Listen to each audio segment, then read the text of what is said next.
প্রবাসী সাংবাদিক ইলিয়াস হুসাইন তার ভেরিফাইড ফেসবুকে বাংলাদেশের প্রথম প্রধানমন্ত্রী শহীদ তাজউদ্দিন আহমেদের ছেলে ও গাজীপুর ৪ কাপাসী আসনের সাবেক সংসদ সদস্য তানজিম আহমেদ সোহেল তাজকে নিয়ে একটি বিস্ফোরক পোস্ট করেছেন। স্ট্যাটাসে ইলিয়াস হুসাইন বিডিআর হত্যাকাণ্ডের সঙ্গে আওয়ামী লীগের তৎকালীন স্বরাষ্ট্র প্রতিমন্ত্রী সোহেল তাজের জড়িত থাকার দাবি করেছেন। তবে ইলিয়াস হুসাইনের এই পোস্টের জবাবে পাল্টা পোস্ট করেছেন সোহেল তাজ। তিনি ইলিয়াস হুসাইনের কাছে অভিযোগের প্রমাণ দাবি করেছেন। সাংবাদিক ইলিয়াস তার পোস্টের মাধ্যমে সোহেল তাজের বিরুদ্ধে বিডিআর বিদ্রোহে জড়িত থাকার অভিযোগ তুলে ধরেছেন।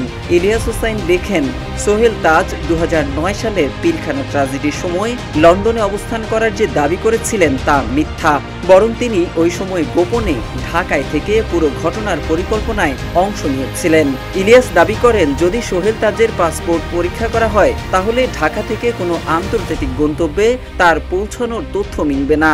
ইলিয়াস হুসাইন উল্লেখ করেন, সেনা সূত্রে তিনি এমন তথ্য পেয়েছেন। যমুনা স্মার্ট রেফ্রিজারেটর, স্মার্ট লাইফে স্মার্ট রেফ্রিজারেটর। সাংবাদিক ইলিয়াস হুসাইন এই অভিযোগের সঠিক তদন্তের জন্য সোহেল তাজের পাসপোর্ট জব্দ করা প্রয়োজন বলে উল্লেখ করেন ফেসবুক স্ট্যাটাসে।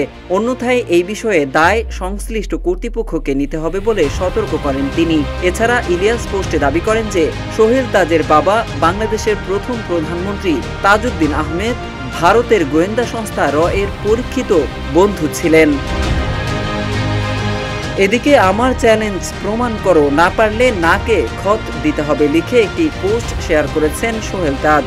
পোস্টে তাজ দাবি করেন, একটি স্বার্থান্বেষী মহল থেকে তার বিরুদ্ধে বিডিআর হত্যাকাণ্ড ঘিরে জঘন্য মিথ্যা অপপ্রচার করছে।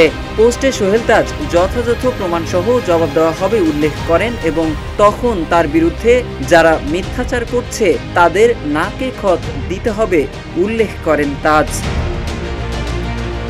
সোহেল তাজ তার পোস্টে লেখেন, তিনি বারবার বলছেন বিডিআর হত্যাকাণ্ডের তদন্তে তিনি সার্বিক সহায়তা করতে প্রস্তুত।